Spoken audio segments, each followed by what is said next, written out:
Well, a very good day to you, ladies and gentlemen. Welcome to another episode of the Candy Talk here on Herman Manyora's YouTube channel. My name is Evans Okinyi, and I'm glad to bring you up to date with comprehensive analysis of all that is taking place in this country and across the borders. All this definitely on Kenya's most comprehensive political and public governance analysis show. I'm here with Professor Herman Manyora. How are you, sir? Fine, thank you. Some people are claiming that you're a prophet, that certain things that you said will actually happen are actually happening right now. And the more that I'm prophesying will continue to happen. I'm not prophesying, I'm just saying common sense. But I'm happy you're alive. You are covering for us and you went right up to Parliament. Yes, I'm alive. I was actually covering for you. Yes. The demonstrations, the deadliest one, that was on, last week on Tuesday. Right up to Parliament? Right up to Parliament. I saw it one-on-one. And I believe if the history of this country is being written on that particular day, 25th of June, I would be in a better position to tell actually what actually took place. We are lucky you're alive. So these things I say are not prophetic. They are just ordinary things which every human being can see.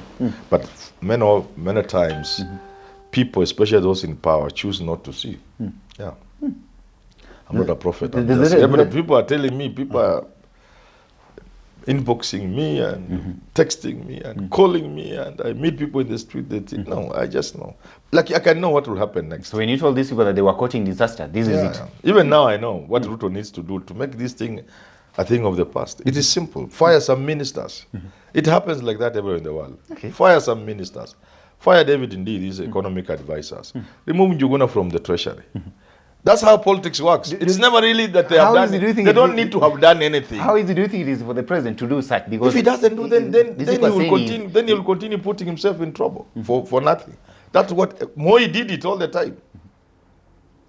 Okay. If you don't do it, you'll just continue carrying a burden for nothing. That's how politics works. You sacrifice people, even if they have done nothing.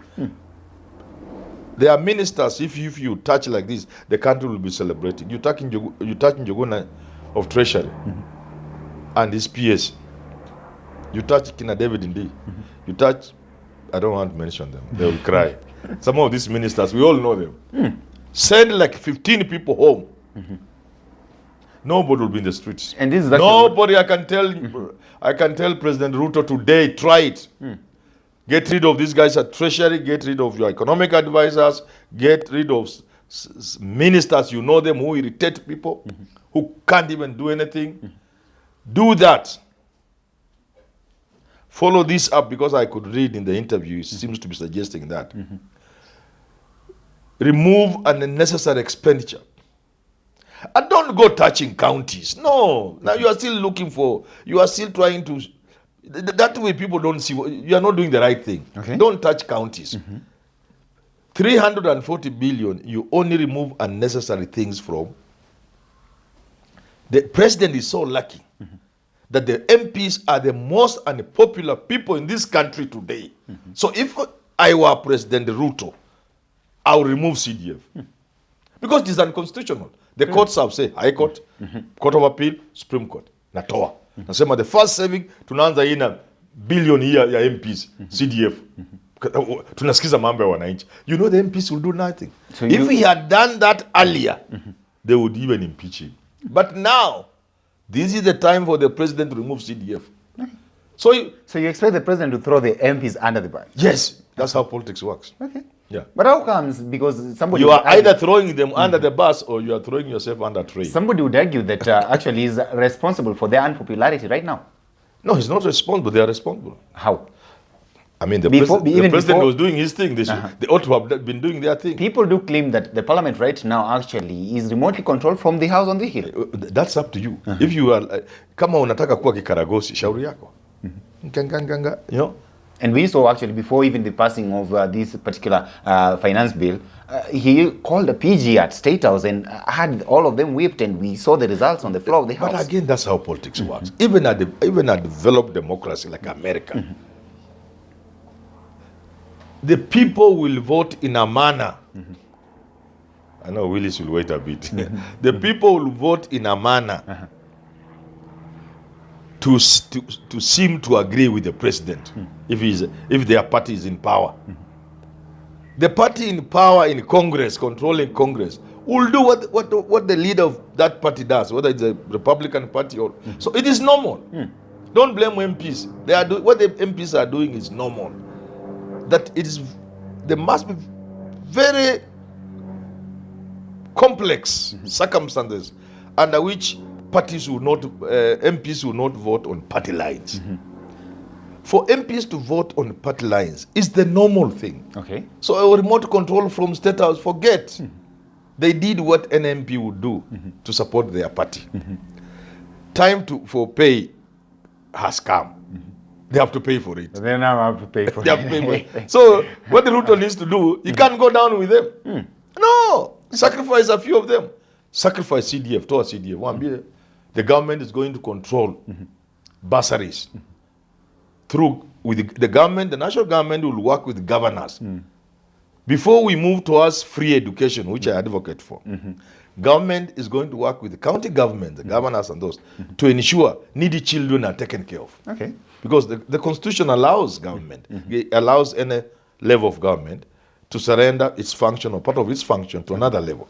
So government can say, henceforth, we're going to work with the county governments. So there's no need for bursaries. There's no need for what from MPs. CDF, the first thing to go. Usiguze pesa ya governors, guza kwanza ya CDF. Okay. It will be so popular. It will be a very popular move.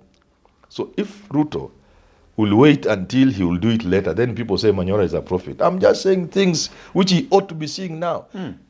When you delay, and I've said this many times, it becomes too little, too late. History is full of those examples. The best example is the French Revolution. By the time King Louis was giving in and began meeting some of the demands, they were called cahiers, some of those demands. Oh, it was too late. You give this, they want the next one. You give then you go. They behead you. Oh. Yeah. I remember we had this conversation with you, and you were actually telling me that we don't even have to talk about 2027 because we may not even reach there. Yes. And are we witnessing the same kind of stuff? Possible. Because right now the language on the ground here is Ruto must go. Because even if you ask this young Ruto people, must go. why are they even talking if about If I went to State House today, and I'm not bragging, if I was invited to State House, and these things have happened in history, you get people who are rough like Manyora, you invite them. Bismarck was invited by the king. Prussia, or Prussia, whatever pronunciation you want. When things got bad, he looked for a crook called Bismarck, who changed the course of history. The world is what it is today because of that guy. So this guy can also invite me in State House. Ruto must go, it will end tomorrow. Because these things Ruto is supposed to do, they are so simple. They don't affect him. They don't affect your presidents in any way. It does not matter what relationship you have with a person. Unamwambia email in a sink. Okay. We are sinking. Do you want us to sink? Both of you, both of us, or you can go and do that. I'll give you business. Yeah. And therefore trying to suggest that the president lacks advisors who can actually take him out of this particular hole that he's in right now. You think it's easy to advise our leaders? I've been with these leaders, I know them. They don't listen. I don't blame those advisors. But it's time for the president to try and work with men and women. One, who love this country like Manyora. Two, who have the capacity to see things and offer solutions. Three, people who not sing praises in your presence. Okay. No. When you meet, if I meet the president over tea, I'm not praising for over anything. If he we are just working. I'm telling him, hii, hapa tumetereza. Hakuna kukusifu na kusifu ya nini? First of all, you can see I respect you already. So if he does not take... Hata vile mimi nashika kikombe unaona hii mtu ana respect na kuheshimu. Nakwambia mzee hata kukunywa chai na wewe naona ni is quite something. Asante sana kwa kunialika. He's been accused Then we leave that, we start work. He's been accused of not listening. Yeah. And he's been accused of not taking the advice from people. One of the reasons why people don't What makes you think that he would listen to you? I have been close to politicians and I can tell you for a fact. The man you are about to interview here was once head of a campaign.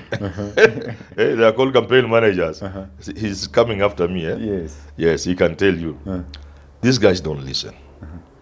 But there are people who can force them to listen. Or you leave. The guy you are about to interview, I think he left when he realized they were not listening to him. So you push. If you two people live in succession, he'll get the message. Unfortunately, people they don't look at the president in the eye to tell him the truth. And if they try and he looks back, you run for safety and you remain there because of the money and the perks. You require people like Manyora who will tell you the truth. And if you ignore, I walk out. Okay. I tell him, as a president, we wanted to save the country with you, but since you are used to people who tell you things that are not true, and since I'm not like them, hata hiyo pesa napata wacha ikae. Nimezoea kukaa bila pesa. And then I go. Then somebody else now, Okinyi comes. You tell him the same. Then Bush comes. He will listen. There's a shortage of men and women of courage and conviction. That's why we are where we are. Men of courage and conviction. Yeah. Well, ladies and gentlemen, that is it from Professor here. Of course, he's saying that he can as well advise the president out of this political hole that he's in right now. I wonder whether the president will actually listen to him. Till we have this conversation again, have yourself a lovely day. My name is Evans Okinyi.